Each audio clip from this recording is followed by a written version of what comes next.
Hello friends, नमस्कार, जय जगन्नाथ। आज गोटे हेल्दी हेयर ऑयल बनुची तो चलते देखिबा ता पई कोन कोन इंग्रेडिएंट्स दरकार। ए सब हम चुटी पई बहुत हेल्दी आ यूजफुल मध्य।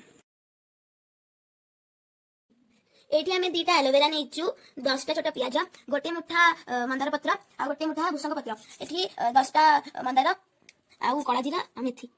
आमे एठी पैराचूट कोकोनट ऑयल नेचु तो एठी 175 ml। आपण चाहिले जे कोनसी ब्रांड रो कोकोनट ऑयल नै परिबे। तो चलते एबे देखिबा आम हेल्दी ऑयल टा केमिति होउची। तो देखंतु आमे एबे मंदार फुलर एटा काढी की एठी रखुची नामा देखंतु। जो मझिरे जो केसरटा को काढी की आउ ता पछटा को भी काढ दबा। आ ताको एबे एमिति ता गोटे गोटे पेटल्स को भी काढबा।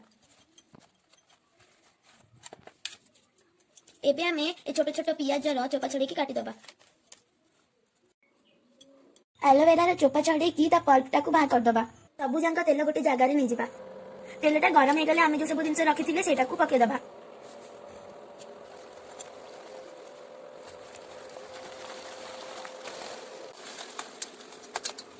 एमिति कंडीशन रही आमे आपको बाहर कर दबा काहे ना सब जो हेल्दी क्वालिटी सब तेल से ऑब्जर्व हो गलानी त नहले आमे जदी बेसी कुक करबा ताले पड़ी जिवो। एठी हम हेल्दी ऑयल रेडी हो गला। जेबे आमे आकु लगेबा तेबे भले से चुटी मुळा रे मसाज करके लगेबा। आउ हां सफिशिएंट पानी भी पीबा ता द्वारा हम चुटी हेल्दी रहबा। Thanks for watching. जय जगन्नाथ।